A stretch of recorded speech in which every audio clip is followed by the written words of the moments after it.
This is Big Red. I'd like to do a little recording for the folks on TONMOCON. Jonathan, I want to say Roberts, but yeah, Jonathan Roberts. Yeah. Thanks. So he brought this up. He just caught his breath. It was obviously a perilous trip up to set the stand up and bring it here into our convention center. So thank you, Jonathan. My pleasure. So why don't you tell us a little bit about Big Red?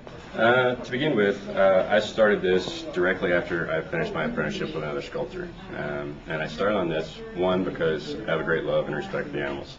But two, it was the hardest thing I could think of to make realistically. At the time, I didn't realize what that was actually going to mean. 5 years later, and 2,000 individually made suction cups, I now understand what it means to do the hardest thing I've ever done. It's a male. When you get to the back here, Tony, you'll see the ectocotylized arm, the third arm to the right here that they always keep tucked up underneath. But it's all made from sheet copper, brazing rod, and copper tubing. It's not a cast piece. It's completely constructed and fabricated with welding. Obviously, yeah. So clearly, what people watching this video didn't see was how incredibly heavy this thing was. Right. For Jonathan, bring up here to the third floor. It's not attached to the rock at all. It's just balanced on it. Right. Which took a lot of effort and a lot of planning in order to get the suction cups in place and to get in place. I actually had it hanging for a really long time above the rock, and I slowly worked the arms around it, and then I'd have to do some suction cups, and then it'd get all messed up, and I'd have to start over again. Eventually, it came out in a slightly different position than I originally thought it would be, but it still came out really well.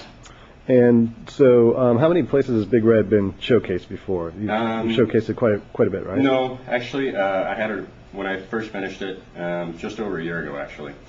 I showcased it at a friend of mine's restaurant, and it was there for about 3 months. And now it's at the butcher shop where I work. It's kind of our seafood mascot. Okay, great. And so this is the third place he's been. And I apologize if you already answered this, but I'm just kind of working the camera here and enjoying your work. So how long did it take you to construct this? 5 years off and on. Okay. It's a pretty expensive endeavor. The welding rod alone is almost $20 a pound.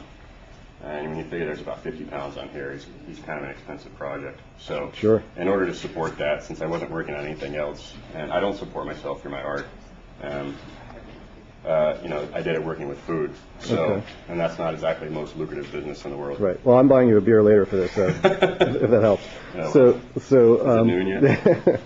So, is this structure endured any damage over time? Like, as you transport it, again, it's pretty massive piece. No, I've transported a lot of this stuff before. Like I said, I did a 3-year apprenticeship, and we traveled from show to show to show.